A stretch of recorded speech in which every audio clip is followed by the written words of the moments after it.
Welcome back, আবারও ফিরে আসলাম আমাদের ভীতিকতা ইউটিউব চ্যানেলে। আজকের 89তম এপিসোডের সঙ্গে আপনারা যারা যারা সংযুক্ত হচ্ছেন বা পরবর্তীতে হবেন তাদের সবাইকে আবারও একবার স্বাগত জানাচ্ছি। আমি ইমন। আশা করছি সবাই ভালো আছেন এবং সুস্থ আছেন। প্রিয় লিসেনার্স, ভৌতিক ঘটনাগুলো শুনতে আমাদের কারই বা ভালো না লাগে, তবে ঘটনা যদি সত্য হয় তাহলে কেমন হয়? সত্য বইয়ের ঘটনাগুলো আমরা আমাদের ভীতিকতা ইউটিউব চ্যানেলে আপলোড করে থাকি এবং আপনাদের মাঝ থেকে অনেক বাছাইকৃত বই থেকে ইতিহাস ঘেঁটে আমরা ঘটনাগুলো উদ্ধার করে তারপর আপনাদের মাঝে উপস্থাপন করি। তাই অবশ্যই লিসেনার্স, আমাদের ভীতিকতা ইউটিউব চ্যানেলটিকে সাবস্ক্রাইব করুন এবং সত্য বইয়ের ঘটনাগুলো শুনতে থাকুন এবং আমাদের সবসময় পাশেই থাকুন। লিসেনার্স, এই মুহূর্তে আর কোনো রকমের দেরি করছি না, এবার আমরা চলে যাব আমাদের মূল ঘটনায়। আজকের ঘটনাটি থাকছে একটি পরীর ঘটনা এবং এই পরীর ঘটনা অত্যন্ত ভয়ঙ্কর হবে এবং এই ঘটনাটি আমি যখন পড়েছি তখন আমার গায়ের কাঁটা মাঝে মাঝে শিউরে উঠেছে। হ্যাঁ, এটি এতটাই ভয়ঙ্কর ছিল। উক্ত ঘটনাটি ঘটেছে একজন লোকের সঙ্গে, তো ওই লোকটি কিন্তু আমাদেরকে ইমেল করে ঘটনাটি পাঠিয়েছেন। আশা করি আপনাদের মাঝেও এই ঘটনাটি অনেক অনেক শিহরণ জাগাবে। চলুন এখন আমরা আমাদের ঘটনায় চলে যাই।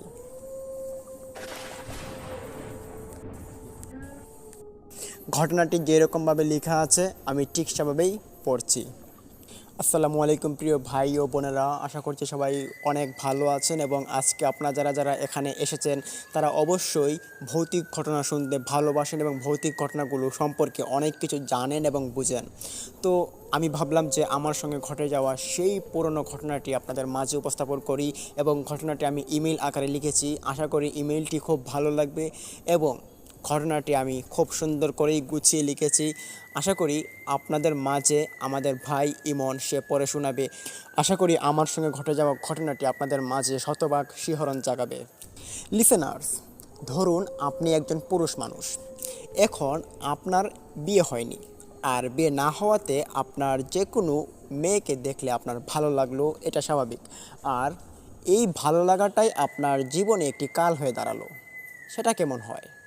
হ্যাঁ, বলছিলাম একটি পরীর ঘটনা, যেই ঘটনাটি আমার সঙ্গে ঘটে। এখন আমার বয়স 45 পেরিয়ে গিয়েছে আর আমি একটা স্কুলের টিচার। আমি একটা বেসরকারি স্কুলের টিচার হিসেবে নিয়োগ আছি এখন। ঘটনাটি যখন ঘটেছে আমার সঙ্গে তখন সময়কাল ছিল 2000 সাল। আর এই 2000 সালে আমি স্কুলের টিচার হিসেবে নিয়োগ দেওয়ার জন্য বিভিন্ন স্কুলে এবং বিভিন্ন জায়গাতে আমি দৌড়াদৌড়ি করেছিলাম। পরবর্তীতে আমার এই চাকরিটা হয়। তো চাকরি হওয়ার আগ মুহূর্তের ঘটনাটি আমার সঙ্গে ঘটে। তো এটি 2000 সালের কথা। আমার বাবা কৃষক ছিলেন। আমাদের জমি জমাট বেশ ভালোই ছিল। আমাদের বাড়ি মুন্সিপাড়া নামক একটি গ্রামে। তো কিশোরগঞ্জের মধ্যেই মুন্সিপাড়া নামক গ্রাম রয়েছে, যেটির মধ্যে আমরা এখন বসবাস করি। আর এখন আমরা একটি শহরে বসবাস করি, কিশোরগঞ্জ শহরে। আর তখন মুন্সিপাড়া গ্রামে আমরা বসবাস করতাম। তো যাই হোক, পড়াশোনার পাশাপাশি বাবার কৃষিক্ষেত্রে আমি অনেকটা হেল্প করতাম। আমার বাবার যখন কৃষিক্ষেত্রে কাজের প্রয়োজন হতো তখনই আমি চলে যেতাম। তো পড়াশোনার পাশাপাশি কিন্তু এই কাজটা আমি করতাম। আর একদিন হয় কি আমার সঙ্গে এই ঘটনাটি ঘটে। আমার পরিবারের লোকজন কিন্তু 4 জন। আমার এক ভাই আছে এবং আমার মা এবং বাবা। তো আমরা 2 ভাই মিলে বাবার কৃষিক্ষেত্রে কাজকর্ম করতাম এবং আর কি আমাদের সংসারটা চালিয়ে নিতাম, আর সাথে পড়াশোনাটাও। তো একদিন রাতে আমার ঘর থেকে বের হতে হয় আমার বাথরুমে যাওয়ার জন্য, আর কি প্রস্রাব করার জন্য। তো আমি প্রতিদিন রাত্রিবেলায় ঘুমানোর আগে একবার প্রস্রাব করে তারপরে এসে ঘুমাতাম। প্রস্রাব না করলে রাত্রিবেলা আমার ঘুম আসতো না, তো যার কারণে ঘুমানোর আগে আমার যেতে হতো। তো আমি রাত্রিবেলা ঘর থেকে বের হই। আমাদের ঘর ছিল 2 চালা টিনের ঘর। টিনের ঘর থেকে প্রায় 20 কি 22 কদম দূরবর্তী স্থানে আমাদের টয়লেটটা ছিল। তো ওই রাতটা ছিল ঘটনাটির প্রথম রাত। আমি ঘর থেকে বের হওয়ার পরপরই যখন টয়লেটের নিকট গিয়ে পৌঁছালাম তখনই আমার ঘাড়টা ঘুরিয়ে পেছন দিকে তাকালাম। তখনই দেখতে পারি একটি বিশেষ মহিলা, না এটিকে মহিলা বললে চলবে না, বিশেষ একটি মেয়ে, যার বয়স আনুমানিকভাবে ধরি যদি তাহলে 17 কি 18 হবে। সেই মেয়েটি সুন্দর কাপড় পরে, লাল কাপড় বেনারসিওয়ালা, সেই কাপড় পরে সে আমাদের ঘরের কোণে দিয়ে হেঁটে চলে যাচ্ছে। দেখে বেশ অবাক লাগলো আমার কাছে। রাত অনেক হয়ে গিয়েছে, এত রাত্রিবেলা এদিক দিয়ে কোনো মেয়ে বধূ বেশে যাবে, এটা কি দেখলে একটু আশ্চর্য হব না? এটা আসলেই হয়েছিলাম। তো আশ্চর্য হয়ে আমি দাঁড়িয়েছিলাম, কিছু আর জিজ্ঞেস করতে যাইনি। দেখতে পারলাম আমাদের ঘরের পাশ কেটে মেয়েটি আস্তে আস্তে করে তার নূপুরের ঘুঙুর ঘুঙুর আওয়াজটা বাজাতে বাজাতে সে হেঁটে যাচ্ছে। তখন একটা ডাক দেব, কিন্তু ডাকার সাহস পাইনি। ভাবলাম হয়তো কোনো আশপাশের মেহমান হবে বা কোনো জায়গায় বেড়াতে এসেছে, এটা ভেবে আর আমি তাকে ডাক দিইনি। তো ডাক না দেওয়া সত্ত্বে আমি দেখতে পারি যে সে আমাদের ঘরের পাশ কেটে চলে গিয়েছে। গভীর অরণ্যে এদিকে একটা জঙ্গল ছিল, তো ওই জঙ্গলের ভেতর দিয়ে সে চলে গিয়েছে। তো জঙ্গলের পেছন দিকে কিন্তু একটা বড় গ্রাম ছিল, ভাবলাম হয়তো সেই গ্রামে সে যাবে। তো চলে গিয়েছে। চলে যাওয়ার পর আমি দেখতে পারি যে আমার শরীরটা একটু শিউরে উঠেছে।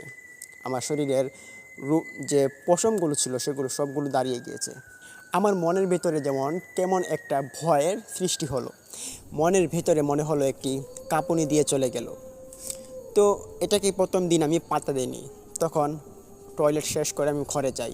ঘরে গিয়ে সারা রাত চিন্তা করছিলাম, রাত অনেকটা পর্যন্ত আমি চিন্তা করেছিলাম যে এই মেয়েটাকে, এত সুন্দর একটা মেয়ে বধূ বেশে এত রাত করে এদিকে কেন গেল, এটা আমি চিন্তা করছিলাম অনেক রাত পর্যন্ত। তো রাত্রিবেলা রাত জাগার কারণে আমি সকালবেলা ঘুম থেকে উঠতে আমার অনেকটা দেরি হয়। সকালবেলা ঘুম থেকে উঠে আমি দেখতে পারি আমার শরীরটা বেশ গরম হয়ে আছে, মনে হচ্ছে শরীরে প্রচণ্ড জ্বর এসেছে। তখন মাকে ডেকে জিজ্ঞেস করলাম, মা বলছে যে তোর শরীরে তো অনেক জ্বর এসেছে, থাক আজকে আর তোর খেতে যেতে হবে না, কাজ করতে হবে না, তারা তোকে নিয়ে আজকে ফার্মেসিতে যাব এবং ওষুধপত্র নিয়ে আসব। তো আমাকে সারা দিন শুয়ে রাখা হয় ওই দিন, সারাটা দিন। কিন্তু ওই দিনটা, সারাটা দিন আমার ওই মেয়েটির কথা মনে পড়ে। ওই সুন্দরী মেয়েটার এতটা মায়া ছিল যেটা আমি এক মুহূর্তের জন্য বলতে পারছি না। আমার কিছুক্ষণ পরপরই যখনই নীরব হচ্ছি তখনই মেয়েটার কল্পনায় আমি চলে যাচ্ছি। এই মেয়েটা কে ছিল, তার বাড়ি কোথায় ছিল, বা কোথা থেকেই সে আসলো, এরকম চিন্তা ভাবনা করছিলাম আর কি। তো চিন্তা করতে করতে হঠাৎই দেখতে পারি আবারও সন্ধ্যা ঘনিয়ে এসেছে। তখন সন্ধ্যার রক্তিম আবহাওয়ায় ঘর থেকে আবারও বের হলাম এবং কালকের সেই জায়গাটাতে গিয়ে আবারও দাঁড়ালাম। কিন্তু এখানে কেউ নেই, আজকে আর কেউ আসা যাওয়া করছে না। কিন্তু মনে হচ্ছে এই সন্ধ্যার সময় তো আমি দেখিনি, আমি দেখেছিলাম রাত্রিবেলা। তো খাবার দাবারের পর যখন আবারও ঘুমাতে যাব ওই দিনও কিন্তু আবারও ঘর থেকে বের হলাম টয়লেটে যাওয়ার উদ্দেশ্যে। তখন ওই দিন টয়লেটে গিয়েছিলাম, টয়লেট থেকে বের হওয়ার পর আমি দেখতে পারি সেই মহিলাটি আবারও যাচ্ছে, তার লাল বেনারসিওয়ালা শাড়ি এবং তার পায়ের মধ্যে নূপুরের ঝুমুর ঝুমুর আওয়াজ নিয়ে সে হেঁটে যাচ্ছে রাস্তা দিয়ে, আমাদের ঘরের পাশ দিয়ে সে হেঁটে যাচ্ছিল। তখন দেখতে পেয়ে আমি তার নিকট যাওয়ার জন্য রওনা দিই। আমি ভাবলাম যে মেয়েটিকে আজকে আমার জানতেই হবে। তখন আস্তে আস্তে করে যখন মেয়েটির নিকট আমি এগোচ্ছিলাম, আমার তখন শরীরটা থরুথরু করে কাঁপছিল। এখানে আমার চিন্তার বিষয় ছিল যে যদি মেয়েটা কোনো আত্মীয়র বাড়ি ঘরে বেড়াতে আসে বা কোনো অন্য লোক হয়ে থাকে তাহলে কী উত্তর দেব। তো এইটা ভাবতে ভাবতে আমি মেয়েটির নিকট চলে যাই এবং ঠিক পেছনে গিয়েই তার দিকে আমি হাত ইশারা করে ডাক দেবো, কিন্তু আমার গলাতে কোনো আওয়াজ আনতে পারছি না। আর এদিকে মেয়েটি ক্রমাগত আস্তে আস্তে করে হেঁটে চলেই যাচ্ছে, আর আমিও আস্তে আস্তে করে এগোচ্ছিলাম আর তাকে ডাক দেওয়ার চেষ্টা করছিলাম। কিন্তু মনে হচ্ছে আমার গলাতে কেউ একজন খুব জোর মতে চেপে ধরেছে এবং সেই চাপটা আমার গলা থেকে একটা আওয়াজও বের করার জন্য দিচ্ছে না। এতটা কষ্ট নিয়ে আমি কথা বলতে পারছিলাম না। তো আমি মেয়েটিকে ওই দিন রাত্রিবেলাও আগের দিনের মতো হারিয়ে ফেলি। দেখতে পারি মেয়েটি ওই দিন রাত্রিবেলাও সে হাঁটতে হাঁটতে জঙ্গলের ভিতরে প্রবেশ করে এবং ওই জঙ্গলের ওপাশে মনে হয় কোনো গ্রামে চলে গিয়েছে, সেটা আমি ভাবি। তো আমি কথা বলতে না পারায় তার মেয়েটির সঙ্গে তারপর আমি আবারও ঘরে চলে আসি। তখন সেদিনও মনটা খুব খারাপ নিয়ে আমি ঘরে আসি এবং সেদিন রাত্রিবেলা আমার ঘুম হয় না। তখন শরীরটাও ছিল বেশ অসুস্থ, শরীরের জ্বরটা প্রচণ্ড বেড়ে যাচ্ছে, এদিকে সর্দি কাশি লেগেই আছে। আর এই অসুস্থ শরীরটা নিয়ে আমি আবারও কাতর হয়ে পড়েছিলাম বিছানায়। তো ক্রমাগতভাবে কিন্তু আমি এদিন রাত্রিবেলাও আবারও ঘুমিয়ে পড়ি। পরদিন উঠি, পরদিন রাত্রিবেলাও আমার সঙ্গে একই সিন ঘটে। আমি মেয়েটিকে দেখতে পারি, কিন্তু তার সঙ্গে আমি তার সামনে যাই, তার চেহারাটা যখনই দেখব তখনই আমার পাশ কেটে চলে যায় এবং আমি তার সামনে গিয়ে কোনো রকমের কথা বলতে পারি না। আমার এতটা ভয় ভীতি জন্মায় তার সামনে গেলে, এটা আমার বোঝার বাকি ছিল না। আর এটা যে আমি কাউকে বলবো, যেমন আমার বাবা বা মাকে বলবো বা আমার ভাইকে বলবো, এরকম কোনো পরিস্থিতিও কিন্তু এটা ছিল না। তো 4-5 দিন যাবৎ যখন আমার সঙ্গে এরকম ঘটনা ঘটে, তখন 4-5 দিন পর আমি আবারও এই মেয়েটিকে দেখতে পারি আমাদের ঘরের পাশ কেটে আবারও হেঁটে যাচ্ছে এই আগের দিনের মতো। তো ওই দিন রাত্রিবেলা কিন্তু আমি প্রস্রাবের জন্য বের হইনি। ঘরের ভেতর থেকে আমি শুনতে পারি ঘুঙুরের ঝুমুর ঝুমুর আওয়াজটি আমার কানে বেশি উঠেছে। তো ওই আওয়াজটা পাওয়ার পরপরই আমি ঘর থেকে বেরিয়ে যাই, এবং ঘর থেকে বেরিয়ে যখনই আমি ঘরের কোণে যাই, তখনই দেখতে পারি মেয়েটি আবারও যাচ্ছে। আস্তে আস্তে করে ধীর গতিতে সে হেঁটে যাচ্ছে, তার আঁচলটা মাটিতে ঝুলিয়ে জঙ্গলের দিকে। সেই মেয়েটি এদিকে কোথায় যায়, কার বাড়িতে যায়, কোথায় থাকে, আমি সেইটা নিয়ে বেশি চিন্তা করছিলাম। আর ঠিক ওই দিন রাত্রিবেলায় আমি মেয়েটির সামনে গিয়ে হুট করে দাঁড়িয়ে পড়ি, এবং দাঁড়িয়ে মেয়েটিকে কথা বলার চেষ্টা করি, মানে আমার গলা দিয়ে কোনো রকমের কথা আর বের হচ্ছে না। তো কথা বের না হওয়াতে আমি দেখতে পারি মেয়েটি আমার দিকে তাকিয়ে এক অট্ট হাসি দিল। হাসিটা বেশ অদ্ভুত ছিল, কোনো মানুষের মুখে এরকম হাসি হয় না, যতটা সুন্দর হাসি ছিল। তো এত সুন্দর হাসিটা আমি কোনোদিন দেখিনি। তো হঠাৎই দেখতে পারি সে আমার সামনে হাসলো, এবং হাসতে হাসতে আমার আমাকে পাশ কেটে সে আবারও চলে গেল। তার চলে যাওয়াটা বেশ বিস্ময়কর ছিল, কেননা হাসতে হাসতে চলে গিয়েছে ওই দিন, আর আমিও কিছু বলতে পারিনি। এর পরের দিন হয় কি, আমি আবারও ঘরের মধ্যে শুয়েছিলাম, এবং আবারও শুনতে পাই সেই ঘুঙুর ঘুঙুর আওয়াজ। কিন্তু আমার পরিবারের লোকজনরা কিন্তু এই ঘুঙুরের আওয়াজটা একবারও শুনতে পায়নি। আমি তাদেরকে জিজ্ঞেস করেছিলাম যে, রাত্রিবেলা কি কোনো শব্দ তোমরা পাও? বলো যে না, তো আমরা তো কোনো রকম শব্দ পাই না। তো আমাকে জিজ্ঞেস করলো যে, কেন, তুই কি কিছু শব্দ পাস নাকি? তখন আমি মিথ্যা বললাম যে না, এমনিতেই বললাম আর কি। তখন তারা আবার এই বিষয়টা নিয়ে পাত্তা দেয়নি। তো আমি ওই দিন রাত্রিবেলা ঘর থেকে আবারও বেরোই ওই ঘুঙুরের আওয়াজ শোনার পর। বেরিয়ে আমি সেদিন সিদ্ধান্ত নিয়েছিলাম, কথা বলতে পারি বা না পারি, তার হাতে গিয়ে আমি ধরবো এবং তাকে জিজ্ঞেস করব তার বাড়ি কোথায়, কোথায় যায়, কোথায় থাকে। তো ওই দিন রাত্রিবেলা আর কোনো ভাবনা নয়, ঘর থেকে একটা দৌড় দিয়ে বের হলাম, এবং বের হয়েই মেয়েটির পিছনে গিয়ে তার এক পাশে গিয়ে তার হাতে আমি ধরে ফেললাম। তার হাতে ধরার সঙ্গে সঙ্গেই আমার শরীরে একটা শিহরণ জাগলো। এতটা অনুভূতি কোনো মানুষের শরীরে ধরলে এটা হয় না। তো আমি ওই মেয়েটির হাতে থাকা ধরা অবস্থায় পিছনে দাঁড়িয়ে থাকি, এবং দাঁড়িয়ে দাঁড়িয়ে কাঁপতেছিলাম অনেক। আর দেখতে পারি মেয়েটি স্তব্ধভাবে আমার সামনে দাঁড়িয়ে আছে। কিন্তু খানিকক্ষণ চলে যায়, 1-2 মিনিট পর দেখতে পারলাম সে ঘাড়টা ঘুরে তাকালো আমার দিকে, তাকিয়ে অদ্ভুত কণ্ঠস্বরে আমাকে সে যেন কী বলল। তার কথাটা আমি বেশ বুঝতে পারিনি, বুঝতে না পেরে তার দিকে হতবাক হয়ে তাকিয়ে থাকি। হঠাৎই দেখতে পারি এই মেয়েটি আমার হাতে ধরেছে, এবং হাতে ধরার পর আমার হাতটা তার হাত থেকে তুলেছে, এবং তুলে আমার হাতটাকে আমার শরীরের সঙ্গে মিশিয়ে দিয়েছে, এবং তার হাত একটা উপরে তুলে আমাকে ইশারা করলো তার সঙ্গে যাওয়ার জন্য। কীরকম একটি কণ্ঠস্বরে বললো আমি এটা বুঝতে পারিনি। তখন ভাবলাম হয়তো অন্য কোনো দেশ থেকে সে হয়তো এই দেশে এসেছে, না হলে তার বাসাটা আমি কেন বুঝি না।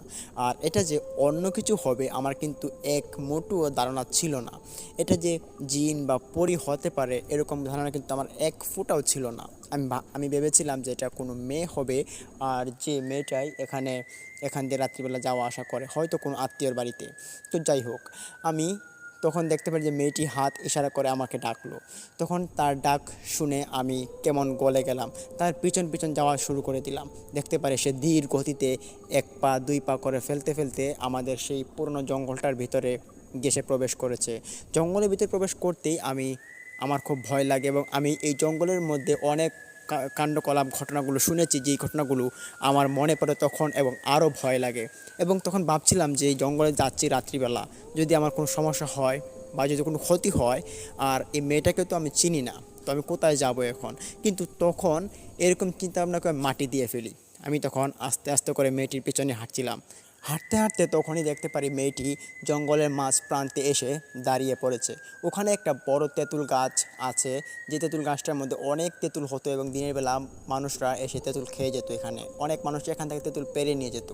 তো ওই তেঁতুল গাছটা শুনতাম আগেকার মানুষেরা বলতো যে এটা দোষী একটা গাছ। এটা আমার বাবার মুখ থেকেও শুনেছি অনেক, যে এই গাছটার মধ্যে অনেক কিছু বসবাস করতো। তো ওই গাছের নিচে গিয়ে দেখতে পারি মেয়েটি দাঁড়িয়ে পড়লো। আমি তার 7 কি 8 কদম পেছনে ছিলাম। তখন আমিও ওখানে দাঁড়িয়ে পড়ি। ঠিক তখনই আমি দেখতে পারি যে মেয়েটি আমার দিকে আবারও ফিরে তাকিয়েছে এবং তাকিয়ে সে এবার আর অন্য কোনো ভাষায় নয়, সে আমাদের বাংলা ভাষা মতে সে কথা বলছে। তার কথাগুলো খুব মিষ্টি ছিল। সে আমাকে জিজ্ঞেস করলো, আপনার বাসা কোথায়? তখন আমি বললাম যে আমার বাসা ওই জঙ্গলের পাশেই, আপনার সঙ্গে যেখানে আমার দেখা হয় সেখানেই। তখন মেয়েটি আবারও জিজ্ঞেস করলো, আপনি প্রতিদিন আমার পেছন পেছন দাওয়া করেন কেন? আপনার মূল রহস্য কী? তখন আমি বললাম যে আসলে আপনাকে আমার একটু কথা বলার ছিল। আপনাকে আমি চিনি না, তবে আপনি এত রাত্রি করে এদিকে যান কেন? তখন মেয়েটি বলে যে আমি এদিকে রাত্রিবেলায় যাই, আর আমাকে তো কেউ দেখে না বেশি একটা। তো রাত্রিবেলায় দিকে আমি যাই যেভাবে মানুষ দেখে। তো আপনি আমার পেছন আর নেবেন না, কেমন? তখন আমি বললাম যে আপনি কি কোনো মানুষ নন? তখন মেয়েটি বলে যে এটা আপনার জানতে হবে না, আপনি আমার আর পেছন নেবেন না, তাহলেই ভালো হবে। কিন্তু আমার মনে তখন আরও একটা সন্দেহ জাগে যে এটা কোনো মানুষ বা অন্য কোনো প্রজাতির প্রাণী হতে পারে। এত সুন্দর একটি মহিলার রূপ নিয়ে সে হেঁটে বেড়ায়, এটা তো কোনো স্বাভাবিক বিষয় না, তাই না? তো আমি এইটা বিষয়টা আরেকটু ক্লিয়ারলি হওয়ার জন্য আমি তাকে আবারও জিজ্ঞেস করলাম যে আপনি কোথায় থাকেন?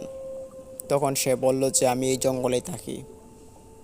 তখন আমি আরও একটু ভয় পেলাম এবং ভয়ে একটু শিহরণ নিয়ে তখন আমি বললাম যে আচ্ছা ঠিক আছে, তাহলে আপনি থাকেন, আমি বাড়িতে চলে যাই, আমার আম্মু ডাকবে না হলে।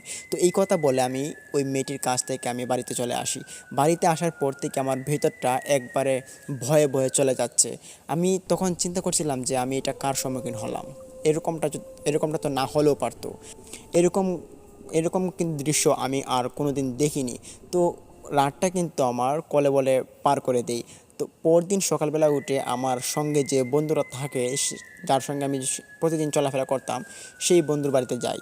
গিয়ে তাকে আমি ঘর থেকে বের করে নিয়ে আসি এবং তাকে আমি এই ঘটনাটা পুরোটা খুলে বললাম। সে আমার ঘটনাটা শুনে সে বলল যে বন্ধু, তোর তো হয়তো কপাল খুলে গিয়েছে।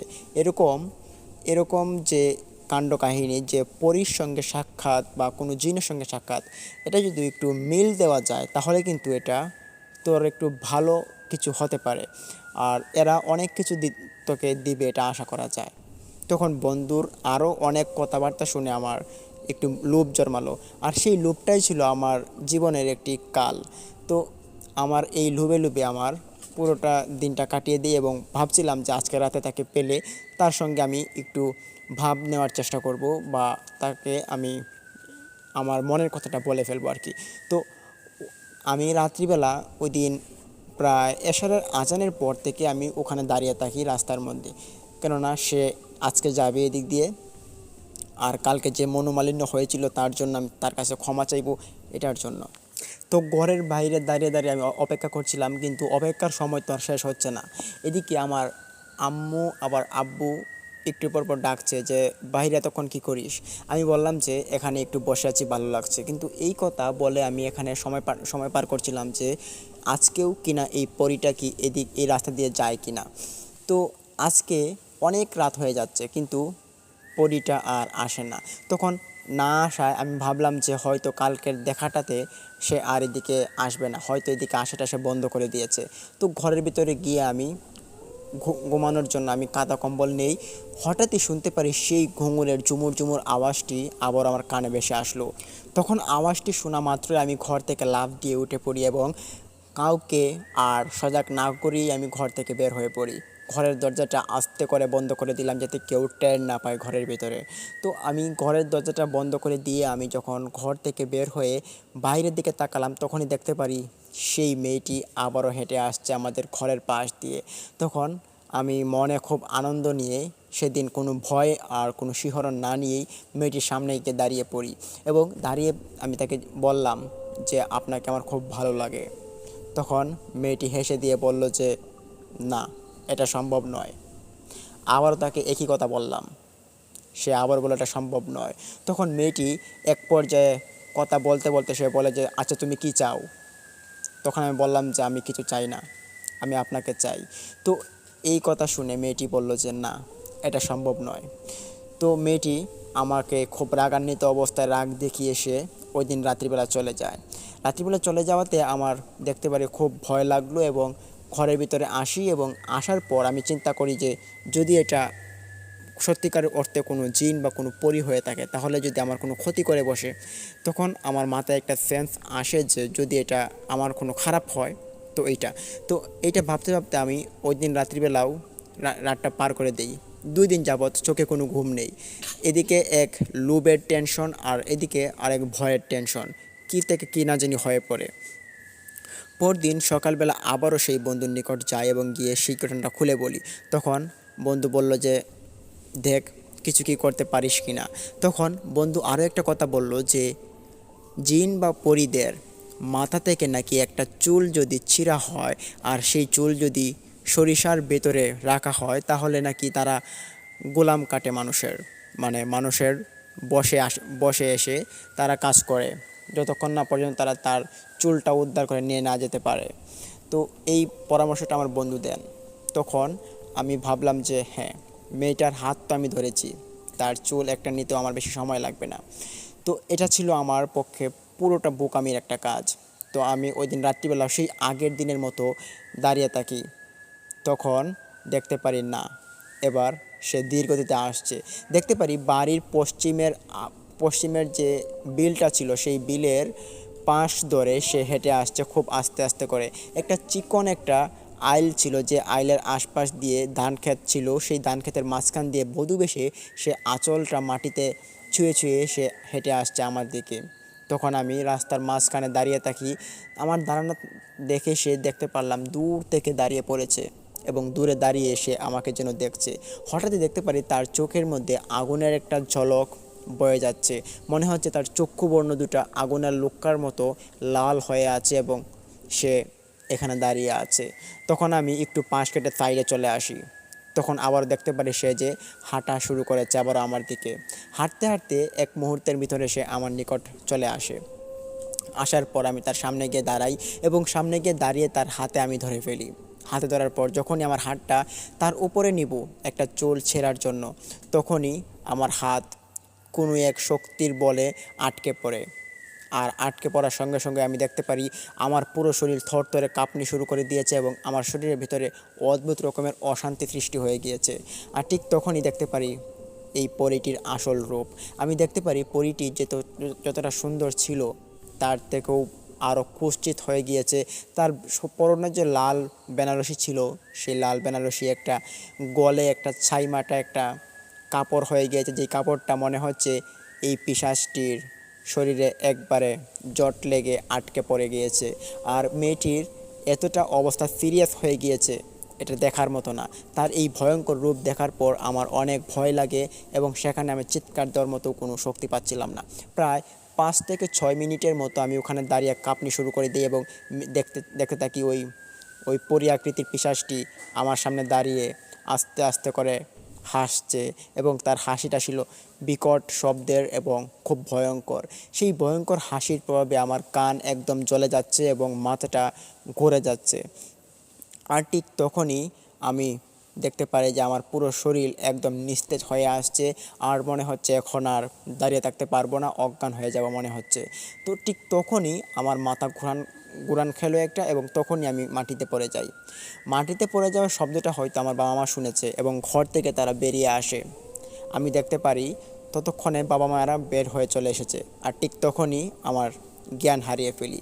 জ্ঞান হারানোর পর আমার বাবা মা আমাকে ঘরে নিয়ে আসে। ঠিক জ্ঞান ফিরে আমার 1 দিন পর পুরোটা দিন পুরোটা রাত আমার জ্ঞান হারা অবস্থায় ঘরের মধ্যে পড়ে থাকি।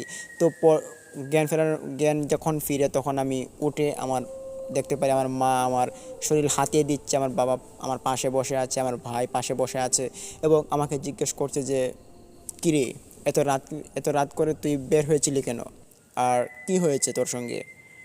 রাত্রে দেখলাম তুই সেন্সলেস হয়ে পড়ে গিয়েছিস, কারণ কি? তখন আমি এই ঘটনাটা খুলে বলতে আমার খুব লজ্জা বোধ করছিলাম, কিন্তু আর তখন দেখতে পাচ্ছিলাম যে কথাও কিন্তু আমার মুখ দিয়ে বের হচ্ছে না।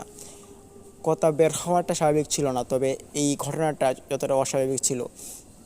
তো ঘন্টাখানিক চলে যাওয়ার পর আমাকে পানি পান করালো, কিছু খাবার দিল। খাবার খাওয়ার পর সবাই আবারও খুব নরম কণ্ঠে আমাকে জিজ্ঞেস করলো যে কী হয়েছে বলো। তখন আমি আস্তে আস্তে করে সেই ঘটনা পুরোটা খুলে বলি। ঘটনাটা পুরোটা খুলে বলার পর আমার বাবা মা খুব ভয় পান এবং সাথে থাকা ভাইটাও খুব ভয় পান এবং সাথে ছিলেন আরও আমার চাচা চাচি, এরাও খুব ভয় পান। তখন আমার চাচা বলে উঠে যে এখানে তো একটি পিশাচ বাস করতো, যেটি একটা পরী। এই পরীকে আমার বাবাও দেখেছিল, মানে আমার দাদাও দেখেছিল। এই পরীটির সঙ্গে নাকি এখানে অনেক কিছু জড়িত রয়েছে। এখানে তেঁতুল গাছ, এখানে আরও অনেক কিছু জড়িত রয়েছে। আর এই ঘটনাটি অনেক আগেকার থেকেই ঘটে আসছে। তখন আমার বাবা বললেন যে তোর সবচেয়ে বড় ভুল হয়েছে তুই এই পরীটির কাছে যাওয়া। তুই যদি না যেতি তাহলে হয়তো অনেক ভালো হতো। ঠিক তখনই আমার শরীর এতটা কাঁপনি শুরু হয়ে পড়ে, এক কাঁপনিতে আমার শরীর প্রচণ্ড পরিমাণে গরম হয়ে পড়ে। এতটা জ্বর যে জ্বরের কারণে আমার শরীরে হাত দেওয়া যাচ্ছে না। আর ঠিক সেই সময়ই আমার বাবা গেলেন এক কবিরাজের কাছে। সেই কবিরাজকে আমাদের বাড়িতে নিয়ে আসলেন। আসার পর কবিরাজ আমাকে দেখেই বলে ফেললেন, ছেলেকে তো পিশাচে বর করেছে, পরী বর করেছে। তখন বাবা মা সহ সবাই চিন্তিত হয়ে পড়েন যে পরী বর করলে এখন কী করা যায়, আমরা কি করব। তখন কবিরাজ বললেন যে এখন আমি চলে যাচ্ছি, আমি আজকে রাত্রিবেলা আসব, ঠিক দ্বিতীয় প্রহরে। তখন বললেন যে আচ্ছা ঠিক আছে। তো ওই দিন সারাটা দিন আমার সঙ্গে কী হয়েছে, আমি কি করেছি সেটা আমি কিছুই বলতে পারিনি। তো পরবর্তীতে শুনেছি আমি নাকি খুব উল্টাপাল্টা কাজকর্ম করেছি। যাই হোক, আমি শুনতে পারি যে আমার বাবা মা এরকমটা বলেছে। তো এর পরবর্তীতে দেখতে পারি যখন রাতের দ্বিতীয় প্রহর চলে আসে, আর ঠিক তখনই কবিরাজ আমাদের বাড়িতে আসে। আসার পর কবিরাজকে দেখে আমি অনেক উত্তেজিত হই এবং উত্তেজিত হয়ে আমি তাকে মারবার চেষ্টা করি, কিন্তু তাকে আমি মারতে পারিনি। আর সে আমাকে মন্ত্র বল পড়লো এবং নানান রকমের চিকিৎসা করানোর পর আমাকে ওষুধ খাওয়ালো খুব জোর করে, কিন্তু কোনো কাজ হয়নি। আমার শরীর আর ভালো হয়নি। 2 দিন 3 দিন চলে যায়, শরীর ভালো হওয়ার নামে কোনো নাম নেই। হঠাৎ 3 দিন পর আবারও কবিরাজ দেখতে পারি আমাদের বাড়িতে আসে। এসে সে অনেক রকমের একটি যজ্ঞ এবং অনেক রকমের যন্ত্রপাতি, তার যে সামগ্রী, এগুলো সে ব্যবহার করে এবং আমাদের উঠানে সে এসে এগুলো রাখে এবং সে ওখানে যজ্ঞ পরিচালনা করে এবং যজ্ঞের মধ্যে সে আমাকে এনে বসায়। বসানোর পর আমাকে দিয়ে সে অনেক ঝাড়ফুঁক করার এক মুহূর্তে আমার শরীর দেখতে পারি অনেক কাঁপা শুরু করে দেয় এবং কাঁপতে কাঁপতে হঠাৎই দেখতে পারি যে আমার শরীরটা একদম পাতলা হয়ে গিয়েছে। পাতলা হওয়ার পর আমি ওখানে ওই দিনও আবার সেন্সলেস হয়ে পড়ি। তো ওই দিনও কিন্তু একদিন আমি অজ্ঞান অবস্থায় থাকি। পরদিন যখন আবার জ্ঞান ফিরে তখন আমি স্বাভাবিক হয়ে পড়ি এবং এর পরবর্তীতে আমার অনেক সমস্যা হয়, যেটা এই রোগ হয় কয়েকদিন পরে পরে আর কি। আমার ঠান্ডা লেগে যায়, জ্বর উঠে যায়, এটা এখনও আমার সঙ্গে ঘটে। আর এর কারণেই আমার ঘরে ওষুধপত্র রাখা হয় আমার জন্য। এর পরবর্তীতে এই পরীর ঘটনার পর থেকে আমার বাবা আমাকে নিয়ে অন্য একটি বাড়িতে চলে আসেন এবং এই বাড়িতে আমাকে নিয়ে আর যায় না। কিছুদিন আগেও আমাদের এই বাড়িতে আমি গিয়েছিলাম। বাড়িটি এখন বেশ ভালোই আছে, কিন্তু আমার দেখলেই মনে হয় যে এটা একটা ভুতুড়ে জায়গা এবং এটা পিশাচের জায়গা। তো এটা দেখলে আমার খুব ভয় লাগে। আমি কয়েকদিন আগেও গিয়ে ঘুরে আসছিলাম ওই বাড়িতে। তো লিসেনার্স, এর পরবর্তীতে আমার সঙ্গে এই পরীর আর কোনো দেখা হয়নি। তবে এই পরীর যে ঘটনাটা, এটা পুরোটা আমার সঙ্গে ঘটেছে এবং এই ঘটনাটা আমার দাদার সঙ্গে কিছুটা ঘটেছিল। তো লিসেনার্স, এই ছিল আমার ঘটনা। তো লিসেনার্স, ঘটনাটি কেমন লাগলো? ঘটনাটি ভালো লাগলে ভিডিওতে লাইক দিন, কমেন্ট করুন, শেয়ার করুন, বন্ধুবান্ধবের মাঝে ছড়িয়ে দিন এবং অবশ্যই আমাদের ভীতিকথা ইউটিউব চ্যানেলটিকে সাবস্ক্রাইব করুন এবং পাশে থাকা বেল আইকনটি অন করুন। লিসেনার্স, আশা করি আজকের এই ইমেল এপিসোডটি আপনাদের মাঝে অনেক ভালো লেগেছে এবং ভয়ের শিহরণ জাগিয়েছে। এই ঘটনাটি আমাকেও অনেক ভয়ের শিহরণ জাগিয়েছে। আশা করি আপনাদেরও অনেক ভয়ের শিহরণ জাগিয়েছে। লিসেনার্স, তো আজকের মতো আমরা এখানে আপনাদের মাঝ থেকে এখন বিদায় নিতে যাচ্ছি। তো কালকে আবারও ফিরে আসবো রাত 11টায়।